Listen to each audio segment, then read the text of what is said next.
Assalamualaikum warahmatullahi wabarakatuh. Hai semuanya, perkenalkan nama saya Eva Astapiana MS. Saya dari kelas biologi 1 dengan NIM 0704213035. Tujuan saya membuat video ini adalah untuk memenuhi tugas mata kuliah biofisika. Saya akan menjelaskan tentang kelistrikan pada sel saraf manusia.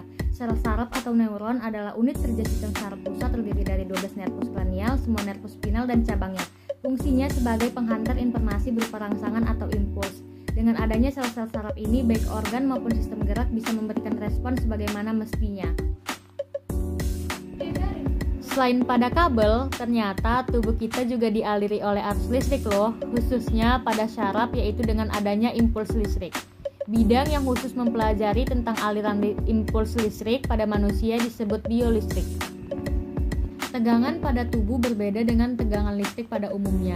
Seperti listrik pada rumah tangga, kelistrikan pada tubuh hanya berkaitan dengan komposisi ion pada tubuh, bukan listrik yang mengalir seperti pada kabel listrik.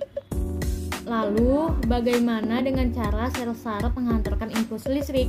Dan bagaimana keadaan sel saraf saat tidak menghantarkan listrik? Muatan yang ada pada bagian luar dan di dalam sel saraf tidak dapat saling tarik-menarik dengan sendirinya karena ada pemisah berupa membran sel saraf. Tarik-menarik antar muatan akan terjadi jika ada rangsangan dari neurotransmitter saat sel saraf tidak menghantarkan impuls.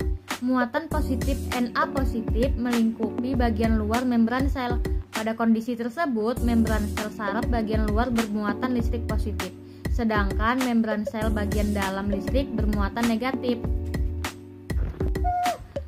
Saat neurotransmitter dilepaskan di sel saraf lain, impuls atau rangsangan akan diteruskan ke sel saraf berikutnya. Kemudian neurotransmitter mengakibatkan muatan positif Na positif masuk ke dalam sel saraf. Lalu proses selanjutnya saat muatan positif Na plus masuk ke dalam sel saraf melewati membran sel, rangsang listrik mengalir ke ujung akhir sel saraf. Saat rangsangan telah mencapai ujung sel saraf, neurotransmitter akan dilepaskan kembali menuju sel saraf lain atau sel tujuan. Setiap manusia memiliki sistem saraf yang dapat mengontrol gerak otot. Sistem saraf terdiri atas sel-sel saraf berfungsi untuk menerima, mengolah, dan mengirim rangsangan yang diterima panca indera. Hasil rangsangan ini disebut dengan impuls. Setiap sel saraf terdiri atas 3 bagian, yaitu badan sel saraf dendrit dan akson atau neurit.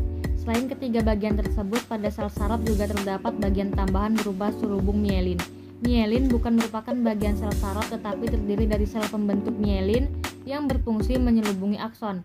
Berdasarkan keberadaan mielin, terdapat 2 macam neuron, yaitu neuron yang berselubung mielin dan neuron yang tidak berselubung mielin.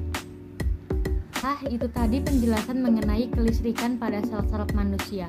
Saya Eva Astapiana MS undur diri, mohon maaf bila ada salah kata dan kekurangan. Wabillahi taufiq wal hidayah. Wassalamualaikum warahmatullahi wabarakatuh.